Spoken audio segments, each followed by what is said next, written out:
actually, in some sense, the economic and social part of the economic and social elite of that society. And you find that in Sri Lanka, every few years, there's an eruption. Buddhists are known to be pacifists. They're supposed to be peaceful. You associate Buddhism with people that are, that are doing all kinds of peaceful activities, going up in the mountains and concentrating and meditating. And yet you find in Sri Lanka, they have the most anti-Muslim, hateful speeches that make Nazis look calm. That's the level of speech that they give towards the Muslims. And there's eruption of violence against the Muslims every few years. This happens towards the Muslims. So, and in this case, this happens to be the minority, happens to be the Muslims. But the reality of the world's history is any religious minority becomes a target. If they are succeeding, if they are becoming more prominent, if they are becoming more powerful, then they become a problem for that society. And if they are they're living in the poor neighborhoods, they're downtrodden, etc., then these are the second-class people. These are the people we look down on. They're not the same as us. They're not equal to us. This has been the mentality of the world for a long time. But now we find ourselves in a different age altogether. We find ourselves in an age where in many countries, religion itself is a minority. So we live in societies that are predominantly, even if their parents were Christian or their parents were Jewish or their parents were Hindu and their parents were Muslim, they don't identify themselves too much with that religion. Practically, they're all the same.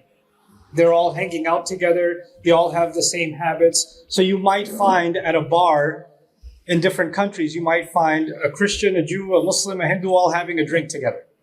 It's common. So the religion itself has become less and less and less relevant. And so those people who try to hold on to their religion, and of course today I'll be talking about ourselves, Muslims, those who try to hold on to their religion, they become strange. Why do you, if you're a doctor and you work at a hospital and you take break for Salah to pray Dhuhr, your colleagues are saying, why do you do that? Don't you know your religion is so extreme? I mean, it's such a barbaric religion. It's so backwards. Why do you follow that? I thought you're an educated man. So, and if you're in the university, and if there's a girl in the university and she's wearing the hijab, everybody's looking at her like, why are you wearing that? What's wrong with you? Because this is not the way someone educated and intelligent and modern is supposed to be. This is a backwards thing. This belongs in villages and third world countries and places that, people that kill each other. This is for those backwards people. Why are you following this? I thought you're smarter than that. So the deen, anything that looks like Islam, is looked at like it's backwards. But this is not just something that happens in Europe or just happens in Australia or happens in some parts of America. It's not just there. This is actually something that happens even in the Muslim world. Even in the Muslim world. You can go to the Muslim world where the Muslims are supposed to be the majority. Right? We call them Muslim countries. It's a strange word to use when you go in those majority Muslim countries and some of my friends from America, they went back to their home country and it's time for Salah and they went to pray. They heard the adhan and they went into the masjid and they prayed. There's a 20-year-old young man went to pray in the masjid and all of his cousins, all of his friends are like, what are you doing? Why are you going in the masjid? What's wrong with you? Oh my God, did you become a sheikh? Muslims think, that even something basic like that is extreme. So we're living in a time now where being a Muslim is seen as something strange.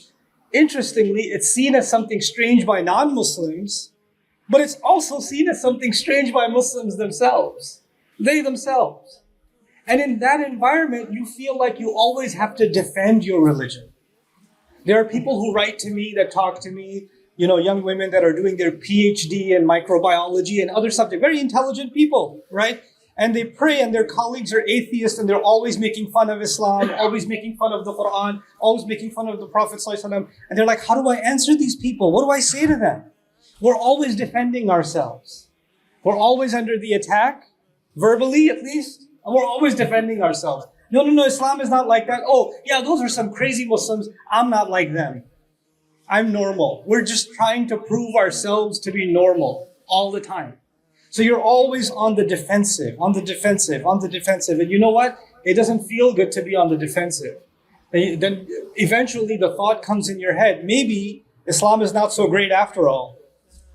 Why do I have to follow this religion if everybody around me, these really smart people, they think it's a stupid thing to do to follow this religion. The majority thinks it's an idiotic thing. So why am I holding on to it so much?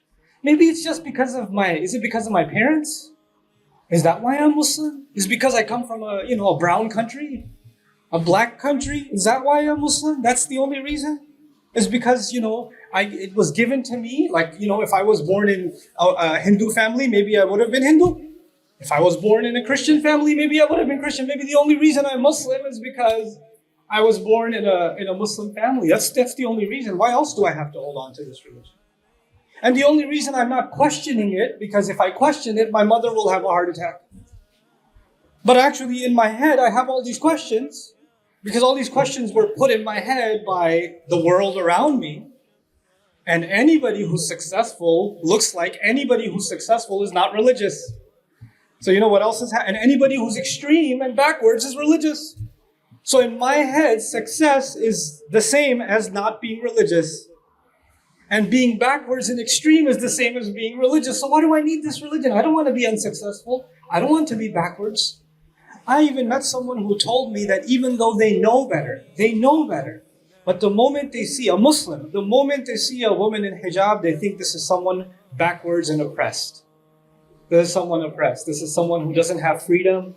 This is someone who doesn't understand how to live in the modern world. And this is not even some non-Muslim looking at a Muslim. This is a Muslim looking at a Muslim and saying, oh, look, an oppressed person. You understand? So these perceptions that are constantly being bombarded to you and I, even the adults get infected by it. And why do you think a 12-year-old, a 13-year-old, a 14-year-old will not be affected by this? Why do we think it's automatic that we're just going to be able to pass on our religion and our children will be better Muslims than we are automatically? Well, if holding on to the religion is a minority, and it's actually considered less than intelligent, and it's not socially acceptable, it's not the cool thing to be, it's weird, it's strange. One time I went to play basketball with some young guys in America in a place, and it was time for Salah. I was out in a park, it's time for Salah, so we go in a corner and a few of us prayed. And the other boys that normally they pray, they didn't pray. And I wondered, why didn't they pray? So I talked to them afterwards. Why didn't you join the prayer? Other people were there. They were staring at us. It just kind of feels strange to pray in front of them. Like they're going to look at us funny. And I don't want to be the strange one. On the flip side of it, you have a saying of our Prophet sallallahu alaihi wasallam, "Fatuba lil ghuraba." Congratulations to the strange ones. Right? It's on the other side. But what I wanted to share with you today is some brief reflections from an ayah of Surah Al-Baqarah. And this is a complicated subject, but I want to try to simplify it in a few minutes for our benefit. The first thing I want to share with you is sometimes there are opinions about an ayah in our tafsir. There's many opinions, but some opinions become more famous. And when they become more famous, people start thinking this is the only opinion. This is the only way to look at it. So for example, the ayah I'm going to share with you is La ikraha fi din. Allah Azza wa Jalla says, there is no possibility of forcing anyone in the religion. You cannot force into the religion. I cannot pressure someone to become a Muslim. I cannot pressure someone to even stay a Muslim. I cannot. There's no pressure in the religion. There's no forcing, no coercion in the religion. Now, there are many opinions about this ayah in our tafsir history. But one of the opinions was, some people said, oh, this ayah nusikhat bi ayatil kitab. They said this ayah is no longer, we don't follow this ayah anymore, it's mansukh, because the ayat of fighting came after this. In other words, there's no forcing in the religion, but later on the Prophet ﷺ was commanded to fight the disbelievers, so clearly he was forcing them because he's fighting them. So this ayah is no longer applicable. This was the understanding. This was not the only understanding, but this was one of them. And I'm here to share with you that understanding is actually one of the weaker opinions on this ayah. It's one of the weaker positions. First of all, the Quran, we call it, uhkimat ayatuhu. Uhkimat ayatuhu. Its ayat are stitched together. The ayat of the Quran are stitched together. and the one who stitched them together is Allah Himself. So when Allah puts Alhamdulillahi Rabbil Alameen as ayah number 1, and Ar-Rahman Ar-Rahim as number 2, and Maliki Yawmiddin as number 3, the order of these ayat is put together by who? By Allah Himself. By Allah Himself. And you know, in speech, when I'm speaking to you, the words I say in a sentence have to be organized. And then the sentence after the next sentence has to be organized. If it's not organized, you won't understand what I'm saying. So the best kind of speech is the most organized kind of speech. And no one can organize speech the way Allah does Himself. Now the claim is this ayah is mansukh because the ayat of qital came. But the incredible thing is in the Quran, when Allah Azza wa Jal revealed this ayah in Surah Al-Baqarah, a few ayat before it are the ayat of qital. The ayat of qital are there, long discussion on fighting in the path of Allah, and then after that is Ayatul Kursi, and after Ayatul Kursi you get this ayah. So why would Allah teach us so much about fighting and then say, no, this doesn't apply? It doesn't make any sense. The other thing is, if we say an ayah is mansukh, even though nasakh is not my subject, but I want you to understand this. If we say this ayah is mansukh, means the ayah doesn't apply anymore. But this is only one small piece of the ayah. قَدْ تَبَيَّنَ الرُّشْدُ مِنَ الْغَيِّ. The truth has been separated, clear from the falsehood. That's the next part of the ayah. Is that mansukh too? That will never be mansukh. He says, فَمَنْ يَكْفُرْ بِالطَّاغُوتِ وَيُؤْمِنْ بِاللَّهِ فَقَدْ اسْتَمْسَكَ بِالْعُرْوَةِ الْوُثْقَى. Whoever disbelieves in those who disobey against Allah and believes in Allah has held on to the strongest anchor. That will never be mansukh. لَا انْفِصَامَ لَهَا. This chain you're holding on to, the iman you're holding on to can never break. That will never be mansukh. Wallahu sami'un alim, and Allah hears everything and knows everything. That will never be mansukh. So only one little part of the ayah is mansukh. The rest of it is still applicable. There's no such thing as we take some part of the ayah and say this one doesn't apply, the rest of it applies. Does it make any sense? So that's actually not a strong position at all. But the reason I wanted to bring this up now is Allah is not telling us that this religion is strong because you can force someone into this religion. Your children stop praying. You say, Salli, Salli, Salli. You're forcing them. And okay, maybe they're tired of hearing it from you. So they start praying. But they're only praying because you're standing there looking at them like a security guard. And when you're not there, when you go to work, when you go to a meeting, are they going to pray? No. That religion has no value. Because even when they stand in Salah for Asr, they're like, what niyyah are they going to make? I'm praying 4 rak'ah because my mother is staring at me, Allahu Akbar. That's not for Allah, it's because you're being forced to pray. Iman happens when you come to the conclusion that you will worship this Rabb, that this man is a messenger of Allah, sallallahu alaihi wasallam, this Quran is the word of Allah. When you come to this conclusion on your own, then that conclusion is so powerful, no amount of pressure, no amount of criticism, no amount of people staring at you, even people trying to kill a believer, they will not leave it. They won't leave it. This iman was something strange. I told you in the beginning of this khutbah, now we're going to come back to that beginning again. In the beginning I said the minorities have the weak position. But you know the people of iman in the Quran, they're always a minority. Always. Ibrahim alayhi salam is the biggest minority, was one by himself. And by the way, the next ayah is going to be about Ibrahim alayhi salam. Right after these ayat is going to be about Ibrahim alayhi salam. Alone by himself. And it's not even alone and there's a pressure from him, from his father, or there's pressure from society, which happened. But eventually there's even pressure from a king, from the government. أَلَمْ تَرَ إِلَى الَّذِي حَاجَ إِبْرَاهِيمَ فِي رَبِّهِ أَنْ آتَاهُ اللَّهُ الْمُلْكَ. That much pressure, and he's not going to leave his religion. Why? Because he came to it on his own. So the real question is, Islam is not like Christianity. It's not like Hinduism. It's not like Buddhism. It's not just a religion we follow because our parents followed it. This is the haqqul yaqeen. This is the truth that gives you absolute conviction. It doesn't matter who believes around you, who doesn't believe. It doesn't matter if it's cool or it's weird. It doesn't matter.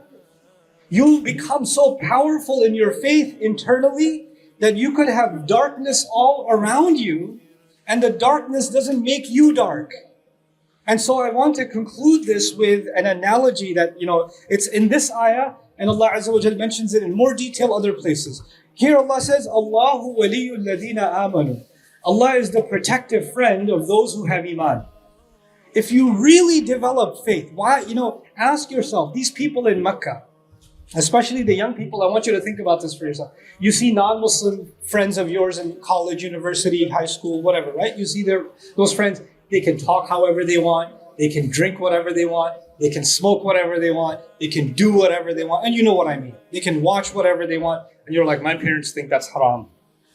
I can't do that. Islam seems like a prison, and everybody else has freedom, and I'm living in this prison for no reason, right? That's what it feels like. What I want you to think about is these young Sahaba around the Prophet ﷺ. Before Islam, everything was halal for them. Drinking was okay, zina was okay, partying was okay. Anything they wanted to do, they could do. They had complete freedom. Complete freedom.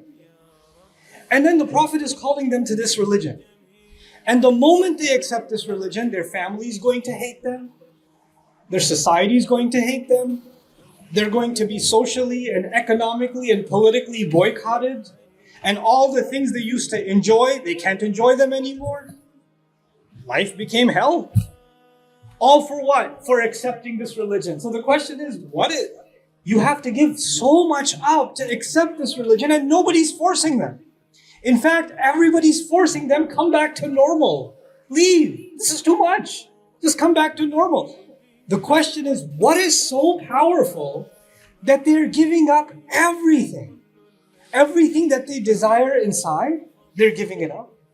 Every pressure from outside, they don't care about it, and they're still coming to the Prophet ﷺ, and they would rather be tortured to death than go back. This cannot be something weak. This cannot be something, just I'm Muslim because I'm Muslim. No, this is something really powerful. It's a fire inside them that no matter what, you can't put it out. You cannot put it out. This is all a believer needs. This is all, real Iman is all a believer needs.